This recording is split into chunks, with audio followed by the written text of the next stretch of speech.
time I was 9 years old, I read all the books in my father's library. That means by the time I was 9 years old, I read a 5-volume history of England. And let's see here. I read this as well. Any of you know what book this is? Yes, Bible. Yes. Bible. By the time I was 9 years old, I'd read the whole Bible. I'm not saying I understood it. As a matter of fact, I read it over and over again throughout my life, and I can never say that I fully understood it. It's not easy to understand. But I loved reading when I was your age. I loved it all my life. There was a book that was, I think, for a lot of my life was my favorite for all sorts of reasons, called Tristram Shandy. Tristram Shandy might be a book you'll read when you're a little older. It's a little difficult for you to read it now, maybe, although some of you might be able to read it now.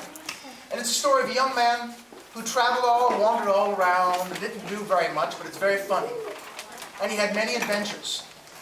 And it was, when I was a young boy, Tristram Shandy was written and published in chapters or installments. So one small, instead of having it all in one big book, smaller books were published every year or two.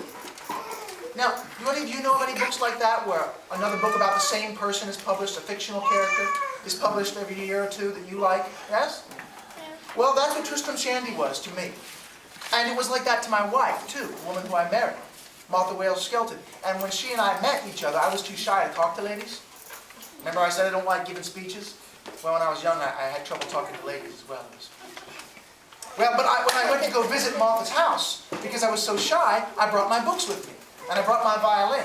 And she played on the harpsichord, which is like a piano. And I played on the violin, and we'd sing together and play together. Or I would bring my books, and we'd read out loud. We'd take turns reading out loud to each other. And Tristram Shandy was our favorite book to read to each other. And we read it all through our marriage to each other as well. So that's probably a good choice for my favorite book, although I had many favorite books. My favorite author was a man who did not write that book, but later in life, and as my life went on, my favorite author was a man named Cicero, who lived before any of us, before I was born. Let's see here. Another question. Oh, yes? Yes? What's your question?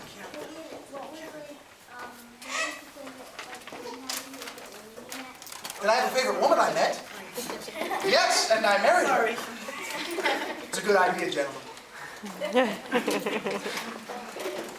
Her name was Martha Wales Skelton when I met her. I met her, now I was in my late 20s, which was a bit old to get married in my day. A bit old. I had been studying law for 5 years. And I had fallen in love when I was in college, but that didn't work out well. Like I said, I'm not very good at talking to ladies. It was embarrassing. But later on, then I met Martha Wales Skelton. And I would visit her. Her family's home was called The Forest. We liked to name our homes in my day. Do you name your house? Yes. Yes, what's your house's name? Oh, that's embarrassing. Well, we named our homes in my day. My home was named Monticello. Martha's home was named The Forest. She didn't live in the woods, though. She lived in a house that they called The Forest. And we loved reading to each other and singing to each other. And we loved being with each other so much that we got married on New Year's Day, 1772. We were married for 10 years, and we had 6 children together. I see some of the mothers flinching today.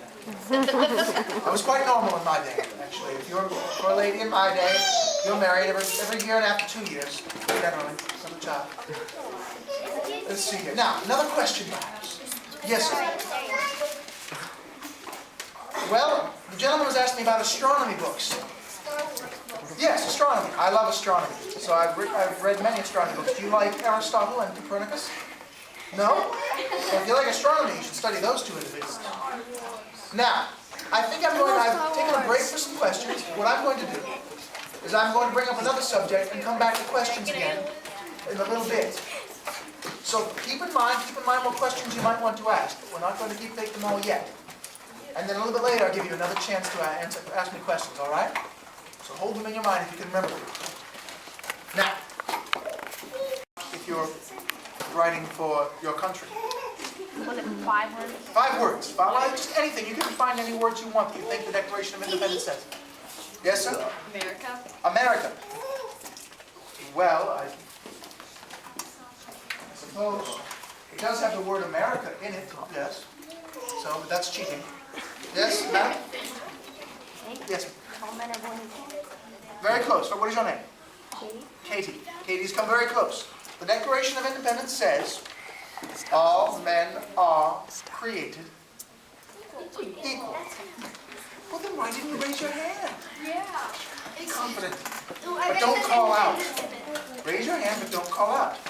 Remind me of Patrick Henry, yelling out all the time. The Declaration of Independence says, all men are created equal. Now, when I leave today, I have given one of the parents here who's taking care of you a card with a drawing of me on it. Each one of you will be able to have a copy of it. And it has those 5 words on it. Because I want you to remember those 5 words. Those are very important. All men are created equal. Now put your hand down for the moment. There'll be time later for questions. Don't worry. Remember your question. Remember it, all right? We'll have time in a little bit. Because those are 5 of the most important words I ever wrote. And that says something more than, we're independent from England. I can illustrate my point a little bit better than I think I can tell you. I need a volunteer to help me with this. Come up here and help me.